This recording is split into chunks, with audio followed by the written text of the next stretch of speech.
जय हिंद दोस्तों, मैं अतुल कुमार आप सभी का स्वागत करता हूं आपके अपने YouTube चैनल KSD टेक्निकल में। आज की टॉपिक है, यदि फ्रिज डेड हो तो क्या करें। पहले समझते हैं बात। अगर फ्रिज हमको मिलती है और कस्टमर कहता है कि हमारी फ्रिज चल नहीं रही है, पूर्णतः डेड है, तो हमें क्या करना है, पहला स्टेप क्या करना है, कैसे चेक करना है, आज पूरी जानकारी हम देखेंगे कि हमें सर्वप्रथम पहले क्या करना है। तो चलिए देखते हैं। पहले यदि कोई कस्टमर आपको बुलाता है और कहता है कि हमारी फ्रिज चल नहीं रही है, वो कंडीशन आप जा रहे हैं वहाँ पे देख रहे हैं कि फ्रिज चल नहीं रही है, तो पहले आप क्या चेक करेंगे। आपके यदि समझ में नहीं आ रहा है कि क्या चेक करें, तो सर्वप्रथम पहला स्टेप आपका क्या होना चाहिए। तो पहले समझते हैं। जो आपका फ्रिज का सॉकेट होता है, जिसमें लगा रहेगा 5 पिन सॉकेट में, 5 पिन सॉकेट में आपका जो लगा रहेगा स्विच, पहले उस सॉकेट में चेक करेंगे कि करंट आ रहा है कि नहीं, मतलब जो पावर है वो आ रही है कि नहीं। और अगर पावर आ रही है तो कितना आ रही है, मतलब जो वोल्टेज होता है कितना वोल्टेज है, पहले इस बात को चेक करेंगे। उतना वोल्टेज है जितना कि हमारी फ्रिज चल सकती है, जितनी फ्रिज ले रही है हमारी वोल्टेज, क्या उतना मतलब वोल्टेज है उस सॉकेट में। तो पहले उस बात को चेक करेंगे, यानी कि पहले वोल्टेज चेक करेंगे तो सॉकेट कंफर्म हो जाएगा। अगर हाँ वो स्टेप सही है, मतलब यहाँ तक सही है कि करंट भी सही आ रहा है, फिर भी हमारी फ्रिज नहीं चल रही है, तो दूसरा स्टेप आपका क्या होना चाहिए। दूसरा स्टेप होना चाहिए कि जो फ्रिज की लीड है, मतलब जो मेन लीड होती है, जिसे कहते हैं केबल, जो यहाँ से लगी होती है फ्रिज से लगी होती है, उसको चेक करेंगे। उसको चेक करेंगे कि वो सही है, यानी कि मतलब जो यहाँ से करंट जा रहा है वो फ्रिज के सारे कंपोनेंट तक करंट पहुँचा रहा है कि नहीं पहुँचा रहा है। वो कहीं ऐसा तो नहीं है टूटी है या फिर दब गई हो, शॉर्ट सर्किट हो गया उसमें। तो पहले उस केबल को चेक करेंगे, मतलब जो यहाँ से केबल निकली है उस केबल को चेक करेंगे। केबल को चेक करेंगे, यदि केबल सही है, केबल कैसे चेक करेंगे हम बता रहे हैं आपको। जैसे जो ओएलपी और रिले लगा होता है, वहीं पे जाके वो कनेक्ट होता है, उससे पहले लीड कनेक्ट होता है, वहीं से लीड को हम चेक कर लेंगे, काट के चेक कर सकते हैं या फिर आगे जहाँ है, मतलब मेन लीड आपकी चेक कर लेना है कि सही है कि नहीं सही है। यदि मेन लीड सही है, मेन लीड आपका अगर सही है, तो फिर क्या करना है आपको, तीसरा स्टेप क्या करना है, ये बात पहले समझते हैं। मेन लीड तो हमारी सही, करंट भी आ रहा है, तो दिक्कत क्या, ओएलपी और रिले चेक कर सकते हैं। ओएलपी जो रिले लगता है इसमें, कॉमन में जो लगता है उसमें ओएलपी लगता है, और रिले जो होता है आपके रनिंग और स्टार्टिंग में लगता है। मतलब जो रिले और ओएलपी है उसको चेक करेंगे। उसको चेक करते हैं, यदि ओएलपी और रिले हमारी सही है, मतलब अधिकतम तो ऐसा होता है कि अगर फ्रिज नहीं चल रही है तो ज़्यादातर ओएलपी रिले में गड़बड़ी होती है। तो पहले हम ओएलपी और रिले को चेक करेंगे। यदि हमारा ओएलपी रिले दोनों सही है तब तो ठीक है। यदि मान लो कुछ गड़बड़ है, ओएलपी गड़बड़ है, तो चेंज करके देख लेंगे, अगर चल जाता है तो ठीक है। यदि मान लीजिए ओएलपी रिले सही है फिर भी नहीं चल रही है, तब क्या करेंगे आप, तब आगे आपका आता है कंप्रेसर, क्योंकि जो ओएलपी रिले है वो कंप्रेसर को स्टार्ट करता है। तो कंप्रेसर फिर चेक करेंगे, कंप्रेसर चेक करेंगे। तो कंप्रेसर को कैसे चेक करेंगे, पहले इस बात को समझते हैं कि कंप्रेसर आप चेक कैसे करेंगे।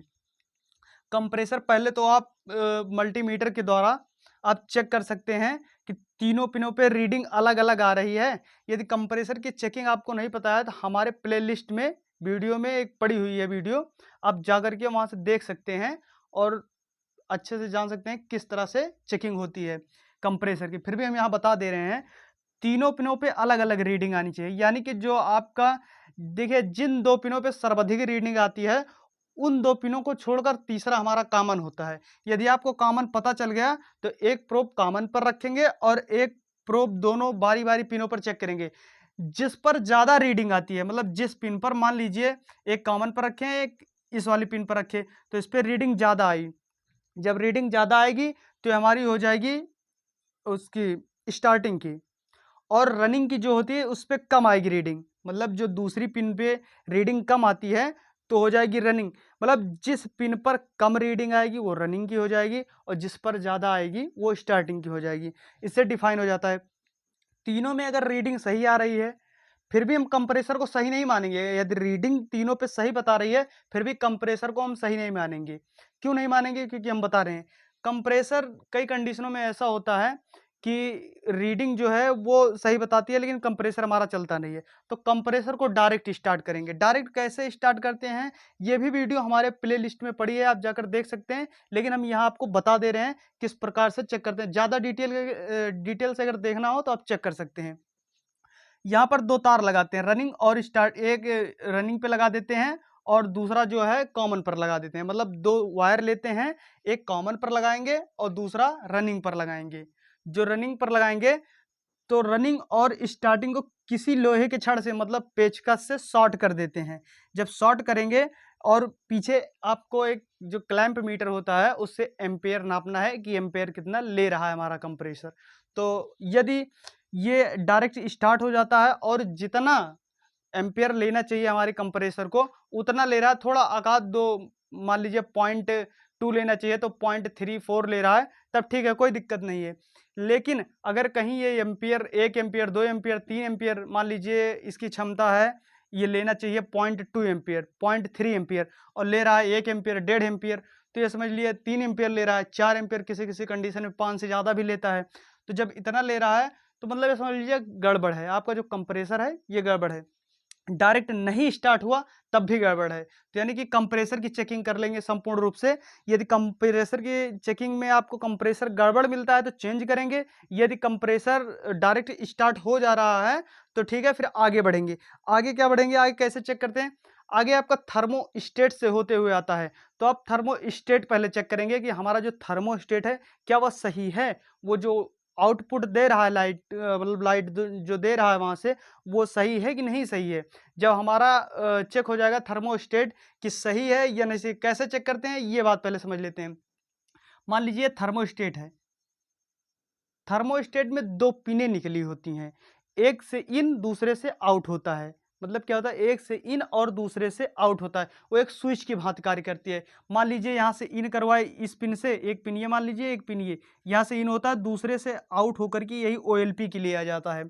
तो ओएलपी के लिए आ जाता है, अगर यहाँ से करंट आगे आउट नहीं करेगा तो हमारे ओएलपी में करंट नहीं पहुँचेगा। जब करंट नहीं पहुँचेगा तो नहीं चलेगा, हो सकता है रिले में लगाया गया हो, कहीं एक जगह पर लगा होगा। तो पहले चेक कर लेंगे कि थर्मोस्टेट तो नहीं गड़बड़ है। यदि थर्मोस्टेट नहीं गड़बड़ है तो कहीं वायरिंग मतलब वायर कटा होगा, जो थर्मोस्टेट से वायर आता है वायर कटा होगा। यदि सारा कुछ सही है तो आपका 100% आपकी फ्रिज चलेगी। नॉर्मली इतना ही दिक्कत आता है, इससे ज़्यादा कोई दिक्कत नहीं आती है सिंगल डोर फ्रिज में। हाँ, अगर बात करें कि जैसे चोकिंग की प्रॉब्लम आ जाए तो कैसे जानेंगे, या फिर लीकेज हो जाए तो कैसे पहचानेंगे कि चोकिंग है या लीकेज है? देखिए, चोकिंग और लीकेज कभी ये दोनों प्रक्रियाएँ होती हैं, तो आपका जो एम्पियर है, वो नहीं बढ़ेगा। कभी ऐसा नहीं होगा, जैसे कुछ लोग सोचते हैं कि जब चोक हो जाता है, चोक का मतलब होता है आगे कहीं जो रास्ता है गैस का, वो मुंद जाना। मतलब कैपिलरी पे या फिर कहीं कंडेंसर में आगे जो रास्ता है, वहाँ पे कुछ भट चुका है, मतलब वो जाके आगे रुकावट बन चुका है। जैसे मान लीजिए, ये आपका कंडेंसर है, ऐसे तिरछा-तिरछा होता है, उसमें आगे कुछ फँस चुका है, तो पीछे से जब गैस मतलब उसमें जो गैस जाती है वो जब नहीं जाने पाती तो लगता है कि एम्पेयर ज़्यादा लेता होगा। ऐसा कुछ नहीं है, एम्पेयर ज़्यादा नहीं लेता है, एम्पेयर नॉर्मल ही लेगा, क्योंकि खींचने की प्रक्रिया उसको आधा ही खींचना पड़ रहा है और फेंकना यहीं तक पड़ रहा है, तो उससे एम्पेयर पे इफेक्ट नहीं पड़ता है। और बात जैसे है कि नॉर्मली जैसे चोकिंग या फिर चोकिंग की प्रॉब्लम होगी तो कैपिलरी-वैपिलरी देखेंगे, अगर उससे पहले होती है तो पानी टाइप आप चेक कर लेंगे, वैसे पता चल जाता है कि चोक है या लीकेज है। तो इतना चेक कर लेंगे वायरिंग इलेक्ट्रिक पार्ट के बारे में, तो बाकी इलेक्ट्रिक पार्ट जितना है चेक हो जाएगा। बाकी ये चोक और लीकेज जो है अलग वीडियो बना देंगे, काफ़ी लंबी वीडियो नहीं तो हो जा रही है। तो बाकी तो इतना समझ गए होंगे। बाकी जैसे चेकिंग की बात है, कंप्रेसर चेकिंग या फिर ओएलपी रिले किस प्रकार से क्या चेक करते हैं, वो वीडियो है, जाकर आगे देख सकते हैं प्लेलिस्ट में।